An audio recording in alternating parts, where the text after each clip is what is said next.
పెందుర్తి నియోజకవర్గ పరిధిలోని పరవాడ మండలం వాడచీపురుపల్లిలో 1.10 కోట్ల అభివృద్ధి పనులను శంకుస్థాపన చేశారు. జన్సర్ ఎమ్మెల్యే పంచకల రమేష్ బాబు 50 లక్షలతో పీహెచ్ యూనిట్, 60 లక్షలతో వెంకటాపురం రోడ్డును ప్రారంభించారు.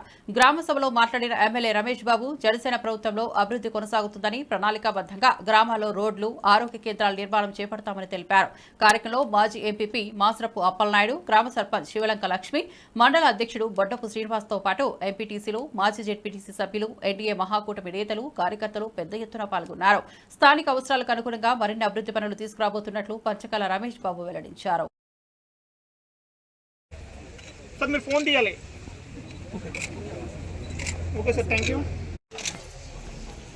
నాకు మంచి మిత్రుడు. నేను ఇక్కడ ఎమ్మెల్యేగా లేనప్పుడు కూడా నాతో కంటిన్యూ టచ్లో ఉండి ఎప్పుడు కూడా గ్రామానికి ఏదన్నా చేయాలన్న తపనతో పనిచేసే వ్యక్తి మాజీ ఎంపీపీ అప్పలనాయుడు గారికి, వేదిక మీద ఉన్న పెద్దలు జగన్నాథరావు గారు, మండల పార్టీ అధ్యక్షుడు వైపు చెన్న,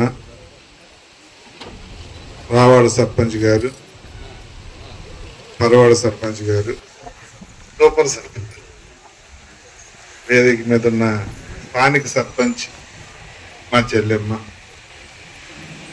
ఇతర పెద్దలందరికీ, వేదిక పంచుకున్న పెద్దలందరికీ, వేదిక ముందున్నటువంటి అక్క చెల్లెళ్ళు, అన్నదమ్ములందరికీ నా ఉదయపూర్వక నమస్కారాలు. చాలా సంతోషం. పొగడతలు 10 మనిషికి కూడా ఉత్సాహాన్ని ఇస్తాయి. ఆ మాసల పప్పలనాయుడు గారు బాగా పొగిడారు నన్ను, ధన్యవాదాలు.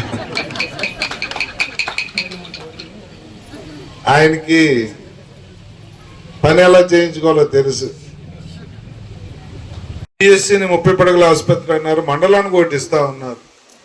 మరి దాన్ని ఎక్కడ పెట్టాలో ఏంటో ఒకసారి నేను సుదీర్ఘంగా చర్చ చేసి, మండలానికి ఒక పిహెచ్సి ఇస్తారు, దానికి ఎస్టిమేషన్స్ కూడా రెడీ చేయమన్నారు.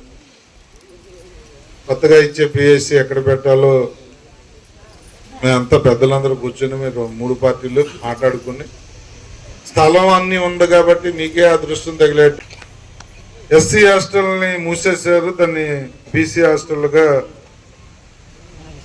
హాస్టల్ మూసేశారు కాబట్టి దీన్ని మీరు మార్చుకోవటానికి ఇబ్బంది లేదని వాళ్ళతో లెటర్ రూప్ మీద ఎండాస్ చేయించి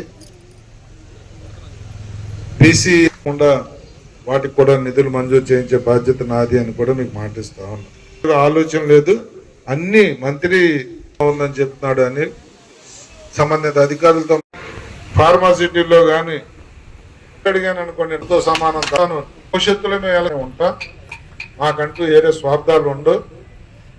నేను కానీ ఇక్కడ కూర్చున్న వాళ్ళు కానీ అందరం కూడా మీతో శభాష్ అనిపించుకోవడం, అహర్నిశలు కష్టపడతామని చెప్పి మరొకసారి మీకు